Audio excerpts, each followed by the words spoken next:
Welcome to True Wellness with Dr. D, the podcast where we explore what it takes to live with vitality, balance, and purpose.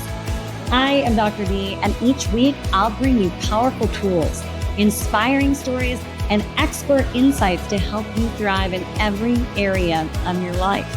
From health and wellness to mindset and navigating life's challenges, this podcast is your guide to creating a life of true well-being.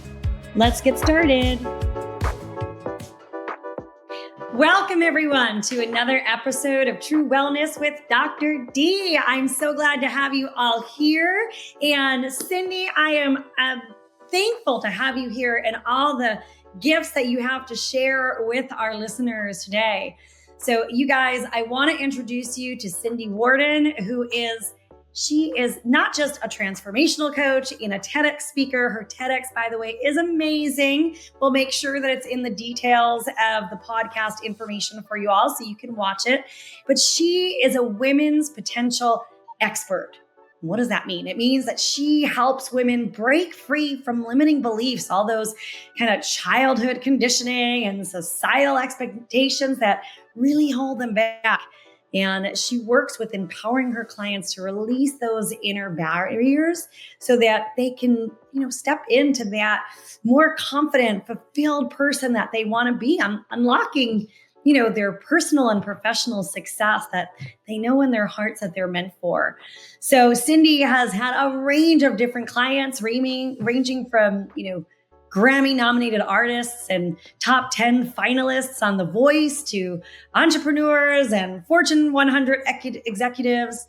She is, on a mission to really help women create extraordinary, soul-fulfilling success in every aspect of their life, which has me really excited because I know that there is so much that we are going to learn from her in today's episode. Cindy, thank you so much for being here. Thank you for having me. I am so excited. This is so great. Yeah, you guys, Cindy and I have been on the TEDx journey together. And from the very first moment that I heard her first, when we do TEDx, we go through all these versions of our talk, right? But even from that very first version of a talk, I was like, oh my gosh, this is such an important message. These are the things that we all need to hear because I think, Cindy, we get stuck sometimes in our own minds. It's almost like we have a negative thought about ourselves, and then it moves into this spiraling vortex that goes into never, never land. And then we work ourselves out of that spiraling vortex. So I am so glad that you're here. Tell us. Thank you. I'm so glad to be here. Yeah, tell us a little bit about your journey. I mean, I know you've got a very interesting story that's led you down this path. Yeah, my childhood was pretty unique. And it was really the foundation for, I think, so many of the limiting beliefs I formed about myself. I grew up believing, that I was some version of inadequate, unlovable, and defective. And it wasn't until years later that I realized that these were just limiting beliefs holding me back in my life, my relationships, my career. They even impacted my health, which I know we will talk about. Yes. But, before I get into my story, it dawned on me too that there's probably a lot of listeners who have no concept as to what a limiting belief actually is. So before I share my journey, let me just share a little bit about what a limiting belief is. You might think of it as just like a thought or an assumption that you've come to believe is true. And the great news is that it's not a fact. It is a story that we've been telling ourselves, and we think it's true. The limiting beliefs, I mean, don't they feel kind of weighty, don't they? It's just like, they're weighty. And I think that gives them like a sense of certainty. Yes. Right. That the sense of certainty, they're pretty weighty. And so they hold us back in life and really impact what we believe is possible for us. But we can rewrite them We need to, because they really act as filters Yes. as to the way that we think and feel about ourselves, the way we interpret Yes. situations. As I came to find out, they impact the choices, our behaviors that we make. And, just as an example, say you grew up with a really critical parent. Yes. You might have a belief, I'm not good enough. Yeah. Maybe, and happens to a lot of the women I work with, maybe they only really felt seen or celebrated when they were achievable. Mm. All your worthiness, is contingent on what you achieve. As women, we are subjected, I think, to so many societal beliefs, these expectations that I have to look a certain way to be Yes. loved and Yes. accepted. Yes. If I advocate for myself, I'll, appear to be bossy. I have to work twice as hard to be competent, or I have to prioritize everybody else over myself. We see that so much. I can't tell you how many times I go through that with my clients. You know, the thing, Cindy, about these limiting beliefs is they're sneaky. It's Right? almost like sometimes we don't even know that they're there. They just kind of lurk, and they're like a filter that we see everything through, and we don't even know. Like when you walk around with sunglasses for a really long time, it's like you don't know until you take the sunglasses off, like, oh my gosh, I was wearing sunglasses in the house. No wonder why everything was so dark. But that's the thing about those limiting beliefs.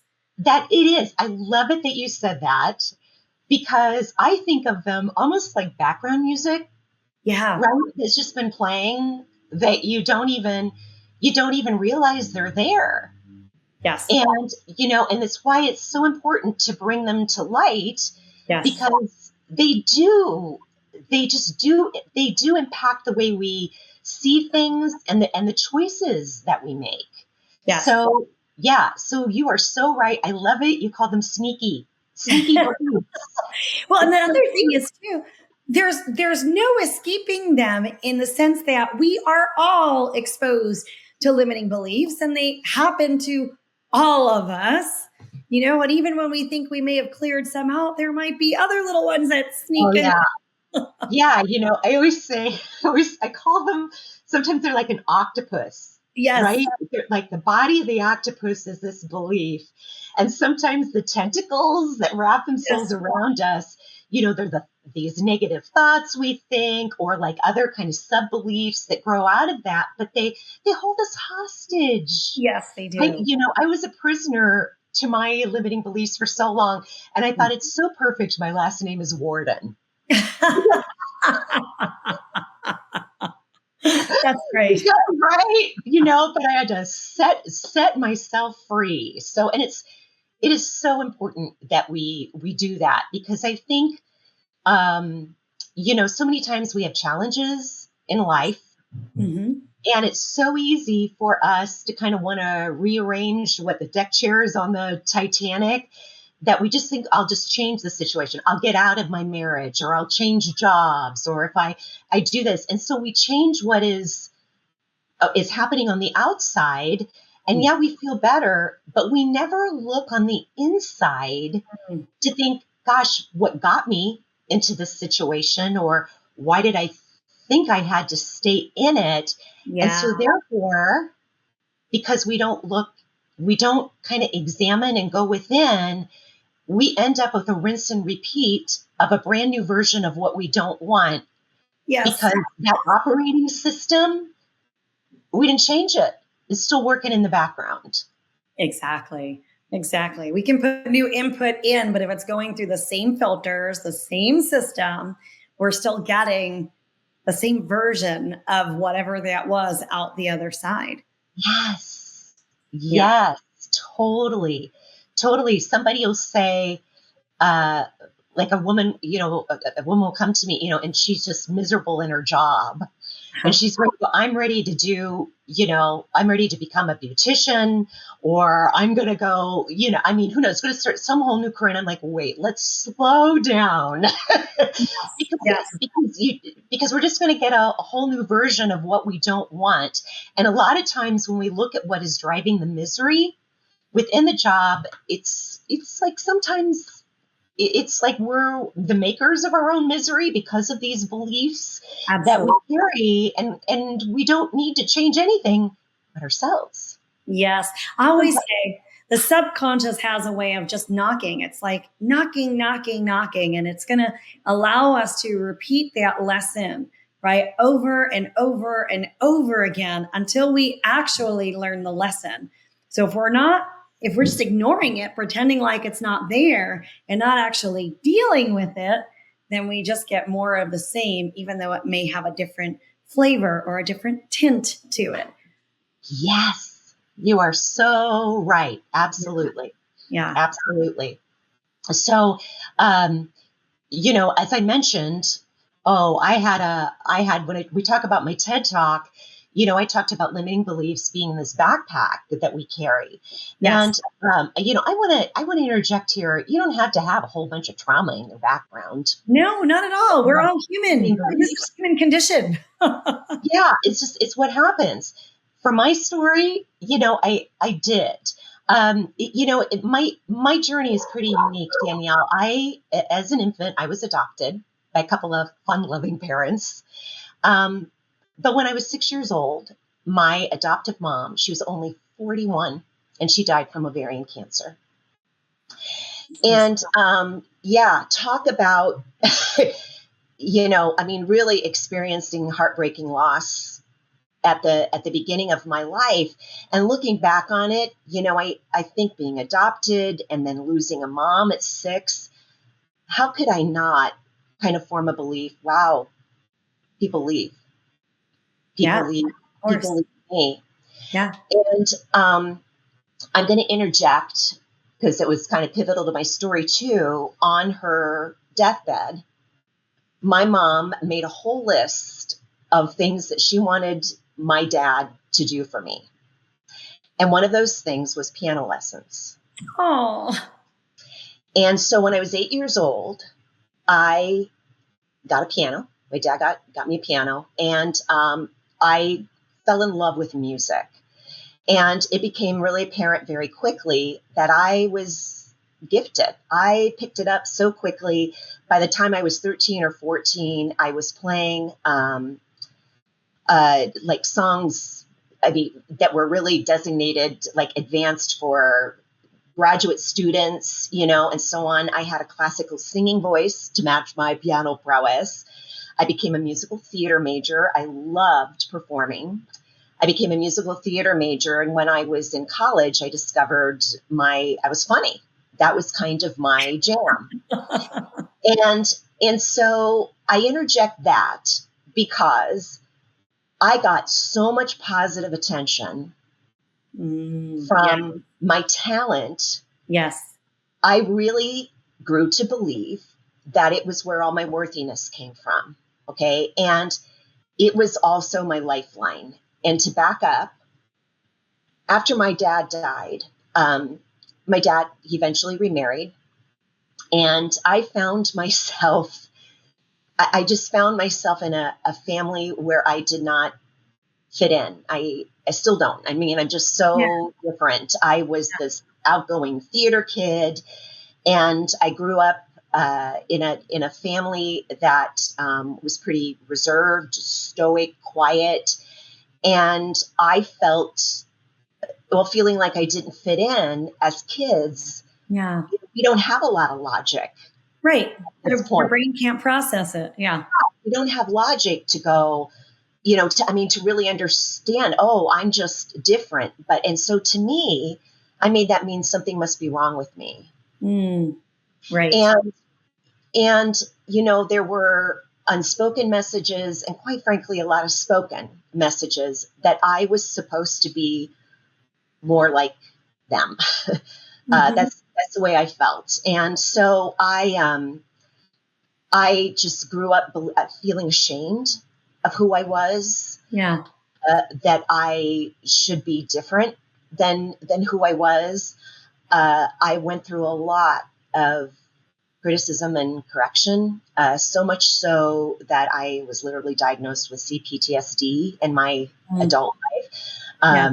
That's complex PTSD, which PTSD, like maybe like one traumatic incident that we have to work through. Complex PTSD, Right. sometimes 1,000 little paper cuts, Yeah. right, that add up.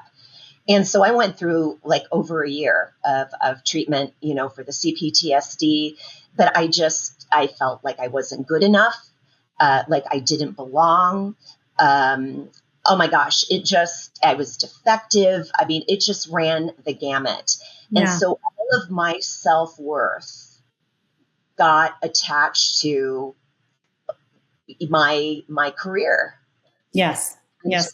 so it drove me, to achieve. I had, some wonderful successes. I did, cartoon voices for Disney. I did, TV with Jim Carrey, commercials and, stage performances and so on. But given I had a very perky and positive persona. And, kids who are traumatized, a lot of times we develop what I call a protective persona. Sure. Mm-hmm. You think that I have a big personality now. Oh my gosh, the comedy, when I realized, right, people laughed at me, it became a persona that I wore off stage. And if we were at a party, you would have met me and then you would have needed to take a nap after 5 minutes because I was so on all the time. And, because I just didn't believe that anybody could love me for who I was. Right. And so while it, drove me to succeed more than anything, Danielle, it held me back. Yeah. Because sometimes I could just let setbacks, and Lord knows there's a lot of setbacks in an actor's life. I could allow setbacks to, no big deal. But if it was something I really had my heart set on, or, a particular job I was going for of a particular resonance, it just triggered that, just that I was worthless, and it could just leave me in a fetal position, and it could take me weeks to really bounce back and keep going. And I think I would have had a lot more momentum. Sure. And things could have ended up very differently for me if it wasn't because of the baggage that I was carrying. But when we get into talking about my health, yes, I didn't really realize how those limiting beliefs were impacting me until I left the industry. It's interesting because limiting beliefs impact us all over. And I mean, first of all, thank you for sharing your story, because there's so much there. And the truth is, I think that every single person listening can find something in the story that they can see for themselves in their own lives, right? From whether our parents intended or not intended to say or do things that impacted us in the way that it's had impacts on us. We all walk around having had some experiences that shape and color our entire lives, Absolutely. Yeah, they shape and color our entire lives, and when and I think also, it's just we all experience something painful, and we develop these defense mechanisms to kind of guard ourselves against them. And, that's another thing, not just limiting beliefs, these coping strategies that we carry in our backpack. And I could win like gold medals for codependency and people pleasing and perfectionism and approval seeking outside myself. Oh my gosh, I was a hot mess. Got it. Well, they say, right, sometimes our biggest strengths are also our biggest weaknesses, right? And that, I think, really resonates here. Mm-hmm. It really does. And when I left the entertainment industry, it really was catapulted. I went through a divorce. I will say, I was married once before the husband I'm with now, and out on the outside we looked like a match made in heaven, but on the inside, behind closed doors, it was pretty dysfunctional. And it became a wake up call. I got to the point I couldn't take it anymore. Yeah. But I was pretty, due to my childhood, I was pretty adept to not having my needs met. And so our beliefs too drive us into situations that are familiar for us. Yes. They might be, we might be miserable, but they're familiar and it's what's comfortable. And I got to the point where it was just so uncomfortable for me. I did have to make a change. And, I was always focused on him as, to what he needed to change. Yeah. And it wasn't until we broke up and it was what got me on my personal development journey. Beautiful. And I remember one morning looking in the mirror and going, wow, I walked into this knowing that it really wasn't fulfilling. What is it about me that made me think this was okay? Yeah, I love that question. What is it about me? So often I find, just in dealing with clients that we are, as human beings, we're also adept at really kind of pushing off responsibility because there is a lot of sometimes pain, right? Difficulty, vulnerability that comes with turning that mirror around and having to say, okay, how am I contributing to this? Who am I being that has this occur? But there's so much gold there. There's so much gold. Yeah. There isn't there. I run into so many people who will say, I just don't want to look. I don't want to look under the hood. I don't want to look because it is painful. It can be uncomfortable, but that's all temporary. Right. And it's kind of like a wound, right? We have to clean it out in order for it to heal. Otherwise, it stays there and it keeps, running the show. Exactly. I mean, the healing thing isn't linear, right? It never is. Right. It's just kind of all over the place, which I found out I started to really, unpack my beliefs. It started with relationship. And then when I left the entertainment industry, I was looking for a job. Uh-huh. And so I had a lot of trouble finding a job because I'd been a performer for over 20 years. And people said to me, what is it? Why do you want a desk job?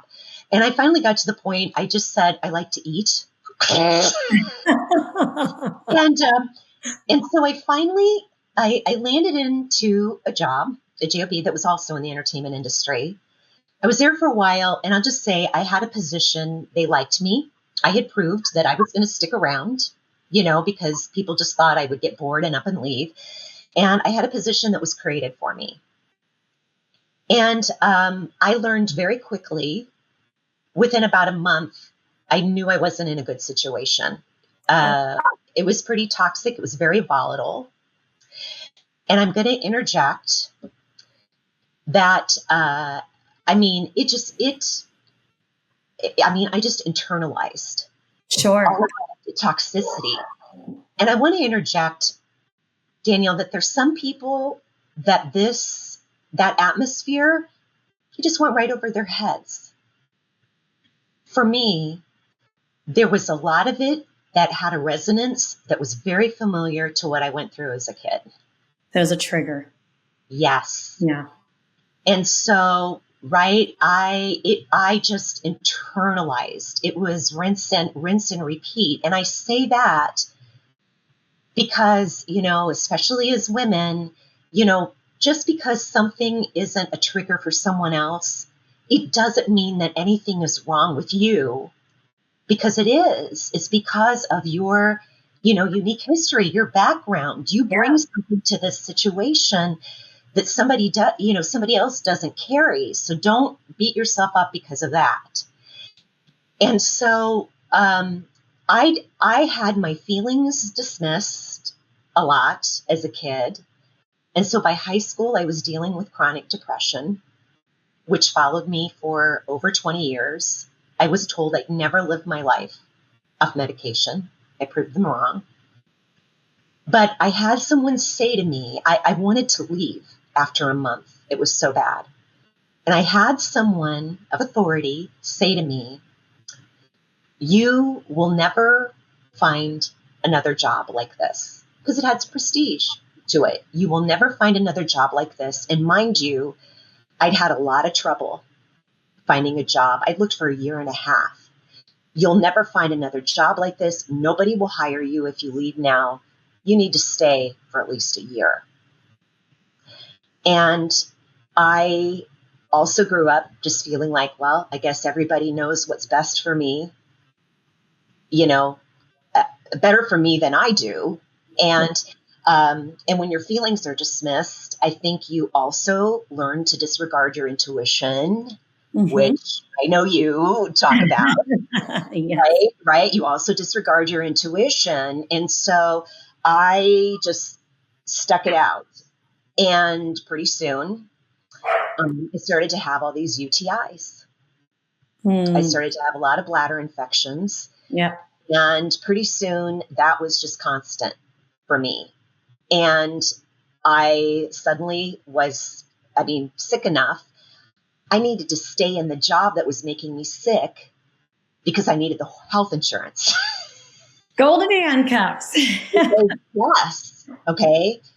So I was going to work every day, down in Vicodin, trying to get through my day. No. I went through the Western medical, system of trying to figure out, what was wrong. I was examined by, some of the top like urology departments in the country. And I just didn't check off all the boxes for everything, and nobody could give me a diagnosis. And I finally had a urogynecologist diagnose me with interstitial cystitis. Okay. And I was given a medication for that. I lost half my hair with the medication. Finally, I had physical therapy and found something else that helped me. And about the time that I was diagnosed, and I was so scared, nobody could figure out what was wrong with me. About the time I got diagnosed, I think the day after, I lost all the feeling on my left-hand side. I ended up in the hospital because of that. And it was it was my brain's reaction to kind of like, I'm going to live, right? Yeah. And I'm terminal. And it was right around the holidays. And I remember being at my sister-in-law's, and I had this itch on my chest. And I just kind of, went like this around my right breast. And all of a sudden there was this big lump in my breast. Oh, gosh. Gunk. Yeah. And it ended up being a cyst. And then after about 6 months, they went back to check it. The cells were becoming atypical, meaning they could or couldn't become cancer. And I had to have a lumpectomy. And, and so it was, it took a lot for me to finally leave that job. I was there for like four or 5 years. This whole thing that went through. And when I look back, why did I stay? Well, I get in trouble when I disappoint others. Uh-huh. This job was created for me. Oh my gosh, so who am I? People will be mad at me.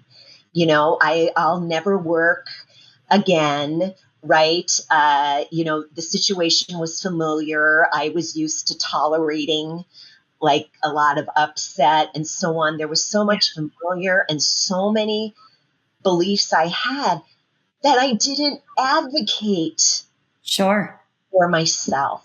I Yeah. didn't advocate because of what I believed about myself. And when I left, I knew, I think I'd always known I loved psychology.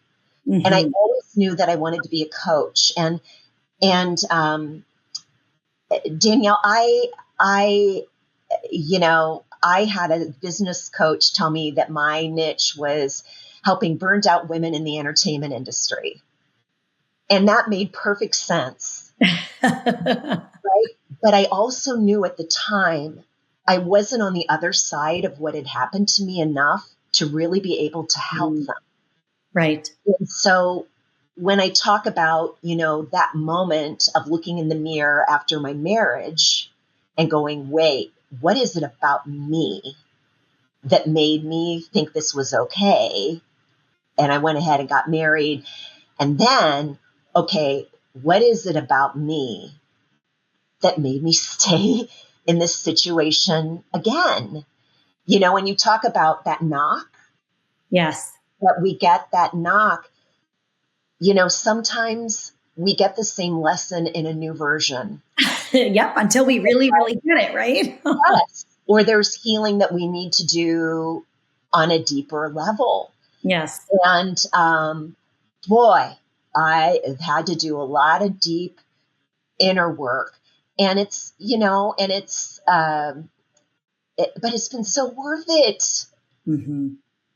It's Yes. so worth it. That's the kicker, right? It's a little scary jumping in, but once you're in, you're like, oh, the Yes. water's not so bad. This is actually pretty good. Yes, no, exactly. And the getting there may be kind of hard, but the freedom on the other side, and like my people pleasing and things like that. Hey, you know what? That's all stuff that I continue to work on. Boy, I've gotten a lot better, but these beliefs, hey, they still rear their heads, but we have to become aware of them. Yes. Right? We have to look at them and become aware of them to stop and go, okay, wow, this is what's going on here. And I think some people say you don't have to understand where they came from. You know what, for me, and I think for the women I work with, it usually helps to go back in time to kind of understand where they came from, because when you do, you can look at how it helped you survive your Exactly. situation many years ago. Yeah. Boy, oh boy, they are not serving me now. And had I not left that job, quite frankly, I'm really not even sure I would still be here. Yeah. Yeah. That's so powerful because sometimes it is, we get trapped Yeah. until that trap becomes the wake up call. Like Yeah. something's got to shift, something's got to change. And then it depends on us whether or not we have the courage and are ready to step into really examining and taking a look at that. Totally. Yeah. So for our listeners, Cindy, talk to me a little bit about, because I'm sure they're hearing some version of themselves in these stories. How do they begin to break free from some of these limiting beliefs? How do they even begin to recognize, like, oh my gosh, I'm not really running the show here the way I want to be running the show. Something else back there is running the show. How do they begin to start to examine those things? Yeah. I think, boy, a great avenue, I call it a brainwashing. Brainwashing. A little brainwashing that sit down with a piece of paper and a pen, and boy, write down everything you're thinking, Hmm. the good, the bad, and the Yeah. ugly, Yeah. right? Something about pen and paper. It's There something we're is. missing this day and age. There really, what there is. And I mean, haven't there been studies that I think, like, using pen and paper, it's like a kinesthetic exercise. It Yes, it is. literally, I think it connects the head and the heart and like Yes. actually like stimulates memories, and things like that. Different than the keyboard. Yeah, it is. Oh my Yeah. gosh. I, love it. Write it down. And, and I think a great question then to ask yourself, after you look at this, you can go, wow, when do I first remember feeling this way? Mm. Yeah. Right? And boy, that may take you back. I, and I'll interject, these beliefs, they don't have to come from a big event like a parent, like the loss of a parent, for instance. Right. Danielle, I remember this minuscule moment at my dad's funeral, my mom's funeral, my adopted mom's funeral. I was just 6 years old, and I was sitting next to my daddy, and he was clutching my hand. And the minister must have said something that it made my dad kind of squeeze my hand a little. And I remember looking up at him, and his eyes were bloodshot and just a puddle of tears in his eyes. Yeah. And I remember to this day having this thought, I had just lost my mommy, but my dad, my poor daddy, oh my gosh, I need to be a good girl. Oh, I need to make him happy. And I yeah. was so attached to my dad. And see, that was such a brief exchange. It was just a Sure. moment in time, Yeah. right? But it was this little minuscule moment that, see, often when someone is involved, a person who we deem of authority, like a parent, it could be a caretaker, it could be a teacher, right? Or society, whatever. And there's, especially if there's big emotion attached to it. Okay. And this little minuscule moment, right, that I think that was when I began to realize, hey, I'm responsible for everybody's happiness, right? So when we're writing, okay, it doesn't have to be some big moment. It can be just like a little minuscule exchange that ran so deep that is the root, right, of where this came from. Okay. And so you can look at, wow, okay, it helped me, it helped me survive, in my environment or whatever as a kid. And there could be, being an achiever, for instance, could be, a great thing because it gets you to a certain point, but like, for instance, if you're putting all your worthiness into it, or this idea, I can't disappoint other people. Yes. Wow. Oh, wow. Boy, that kept me in a job that almost killed me. Yeah. And it all dates back to this, and it's not serving me. Yes. So what do I need to do? Okay, well, I need to leave this job. I mean, I put myself in a situation, Danielle, where I had to walk away cold turkey. Oh, which is scary in and of itself, right? Like, what There does is. the future hold? How am I going to do this? But it was That's, having such an impact on your physical health, your mental health, your emotional, like all of it. yeah. And see, that is the point that I got to because I didn't take care of myself Yeah. Mm-hmm. when my intuition was telling me that I needed to, but Yes. I learned to disregard all of that, and so I did not. And this is where I ended up because, I mean, we know all that stress, it causes inflammation. We end up with autoimmune issues, interstitial cystitis, like even my breast lump, all those things, depression, Yes. for me, and so on. I ended up with all of those things because my beliefs kept me in a situation that was not good for me. Mm-hmm. And, had I done this inner work before that, I would have left. I would have been there a month and I would have been, see ya. Yeah, I always say though, Cindy, I feel like everything happens for a reason, right? It Like, sure does. beautiful the way it unfolds. But And sometimes we have to find the reason, yes. don't we? Yeah, sometimes we have to find it. Bad things Yeah. happen, Yes. but sometimes it's like sometimes to get through it, we even make up reasons or whatever for Whatever it resilience moving takes. forward. Yeah. But yeah, we have to find that reason. Yeah. And it's a portal of possibility. I love that portal of possibility. That's awesome. right? It's Yeah, just like it's at, but if you're willing to walk through it, it's the portal of possibility. The only way out is through. that's so true. It's so true. And the more and more we push it off or ignore it or avoid it, because I think at some level we always have this gnawing sense that, oh, I've got to look at this. Yeah, yeah. So I did a lot of looking and so Yeah. on, but when it comes to okay, where did I first feel this? So kind of getting back to what I was talking about, I went off on a tangent.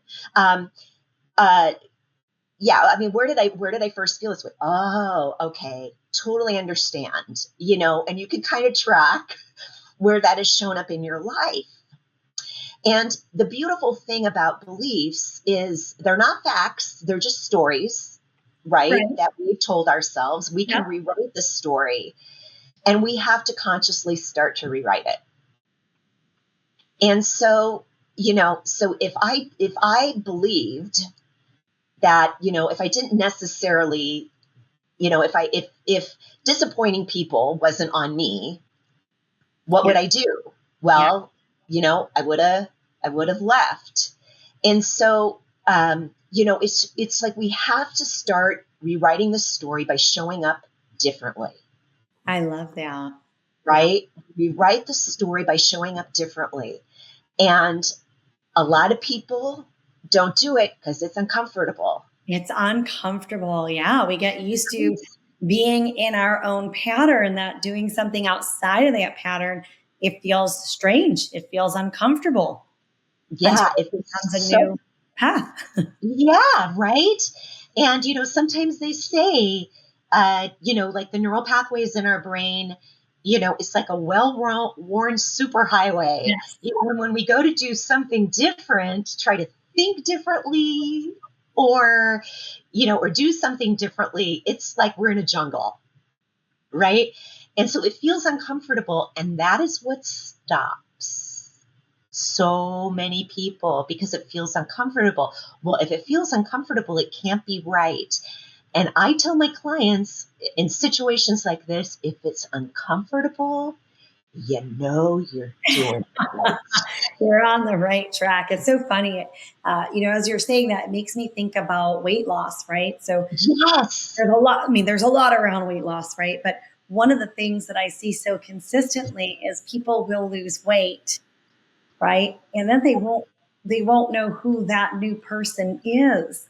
And until they've actually dealt with those underlying issues around their body, around who they are, around, for some people, weight is a protection.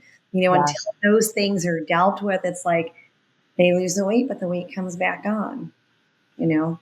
Yeah. I mean, totally. Because, our beliefs, it's our identity. Exactly. They just become an identity. And if we have an identity, this belief, this identity that we are, um, I don't know, that we're not thin or we're not a healthy person or we don't eat healthy. It's like I see it time and time again. I mean, we just fall off the wagon and Yeah. we go back to the way that we were before, right? It all starts to come back on. So we have to, that's what I'm talking about, rearranging the deck chairs on the Titanic. We try to change everything on the outside. I'm going to eat healthy. I'm going to change jobs. I'm going to change relationships. But if we don't look at the inside and change who we are, the beliefs driving our choices, nothing is going to change. And so, I mean, we look at all where this comes from, and we have to start rewriting the story by showing up differently. And I began my personal development journey by just thinking, like, you just think positive.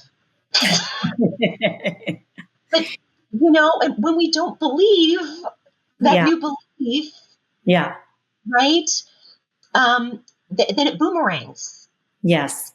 So I love the question. I love saying, like, I love the idea. Mm. I love the idea of, or eating healthy, for instance, or being a person who eats healthy, or I love the idea of being someone who advocates for myself. Yes. I love the idea that my worth isn't attached, to what I achieve. I love that. I love the idea of that. That's something we can get behind. Yes, absolutely. Rather than just go into that positive, trying to replace it with a positive belief. Pretending. We got to kind of create a bridge to Yeah. get there, right? Yeah. So we create that bridge, and then, okay, ask yourself, for instance, what would a person, right, who eats healthy, what would they do? Yeah. Well, they'd close the door on the chocolate cake for the time being, right? Yes. Or, if I advocate, a person who advocates for themselves, they would speak up in this situation, right? Or if my worth wasn't attached to like what I'm achieving, hey, I might not pull an all-nighter. Right. Right? I'm going to go get rest Right. because I know that once I do, I'm going to feel better. And I'm going to, just be more alert, thinking I'm going to be better for it in the morning if I take care of myself. Yes. Yes. Yeah. What would you say, Cindy, in the work that you do with your clients? What is their biggest barrier to dismantling the limiting beliefs? Oh my gosh, it's because they've been doing it for so long. Yeah. Right? They've been doing it for so long, and there's some kind of payoff Yes. to it. Mm-hmm. In psychology, they call it a secondary gain. Yes. That, I may know that I'm just going to talk about advocating for myself. Okay. Mm-hmm. I may want to advocate for myself out here, but if I have this secondary gain that when I don't advocate for myself, people like me, Right. right? And I stay doing it. nice. I don't ruffle any feathers. I just, I don't disappoint anybody, right? People like me. And when people like me and I don't disappoint, that is far less scary than advocating for myself. Yeah. So that payoff, that secondary gain is so strong. Yes. Okay, there's a payoff to it that we don't move. And Mm-hmm. so when I ask a client, when I ask a client, what's the payoff to this? What are Uh-huh. you getting from this? What payoff? There's no payoff. It's all awful. Exactly. Oh. Exactly. I'm miserable. I hate this. Blah, blah. Oh, my, and then once we realize that it's, oh, wow. Yeah. Right. And so it's like, okay. And so that when we realize the payoff, that starts to dismantle it. It does. Right, a little bit. And so we can start to play with some, alternative ways of thinking, some bridge thinking, like I talk about, like I love the idea of, or I'm willing to try on the belief of, what that would look like Yes. for us. And so here's the deal. We go out and we start just baby steps. Mm-hmm. Baby steps to try on this, because if we do too much too soon, right, we might get some backlash and that can derail us. Yes. So just little baby steps to test the waters. Our brains are evidence-seeking machines. Yes, they are. Right? And whatever we believe, right, we find proof for it. Yes. Outside. And so when we start showing up differently, trying to think differently, making different choices, moving through that, being uncomfortable, when we start to show off and we get a little payoff, Mm-hmm. right? I advocated for myself. Wow. Hey, just the way I felt. Wow, that felt good. Yeah. That felt good. Yes. And so then you see, our brain starts to get the evidence, mm-hmm. the brain starts to get the evidence. Oh, Yeah. when I advocate for myself, I feel good. Oh, okay, let's do it again. Right. And so that starts to build up.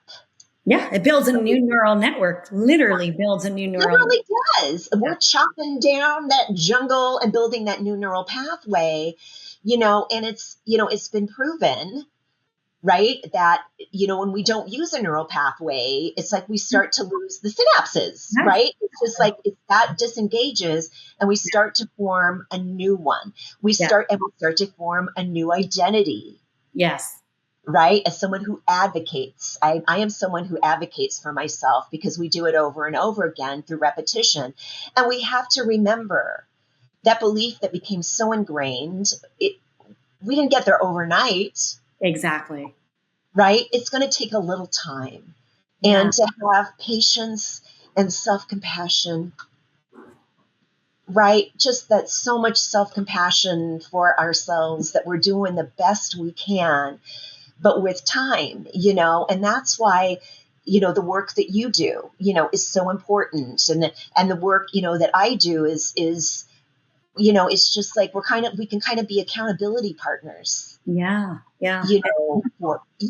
Accountability partners for people and cheerleaders, you're doing it great that we have this person that advocates for us, advocating for ourselves, for example. Yeah. Yeah, that's really, really, really powerful stuff. So, Cindy, I always ask all of our guests, what are 3 actionable things that our listeners can begin to take on after they've done listening to this podcast that can help move the dial for them in their life? You know what, Danielle, I'm going to go to those 3 questions that I asked during my TED Talk, my TEDx talk. I love it. Yes. Because it really, it works well. Number 1, think of an area of your life as you listen to this where you want more success. Yes. For instance, maybe something's going on in your marriage, or with your kids, or something, or what's going on in your career, your health, your weight, whatever it is. Even, hey, I have clients that, they don't want any downtime.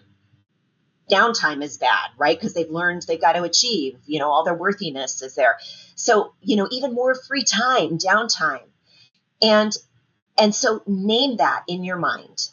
Okay. What is that area? You know what it is. It's the first thing that comes to your mind. Okay.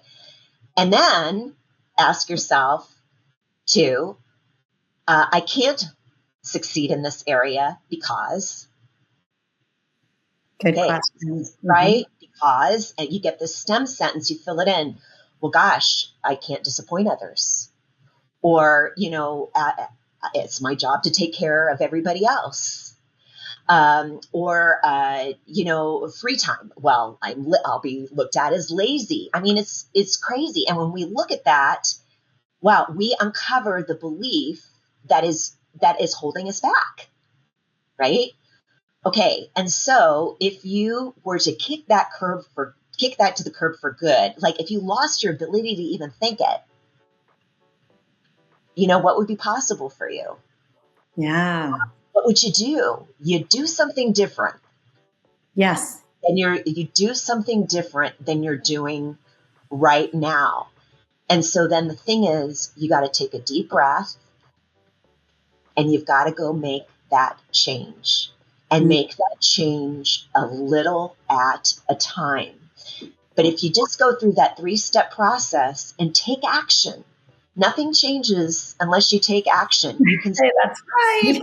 You can sit and you can think the thoughts all day long, but you have got to give your brain that evidence through the action you take for there to truly be transformation.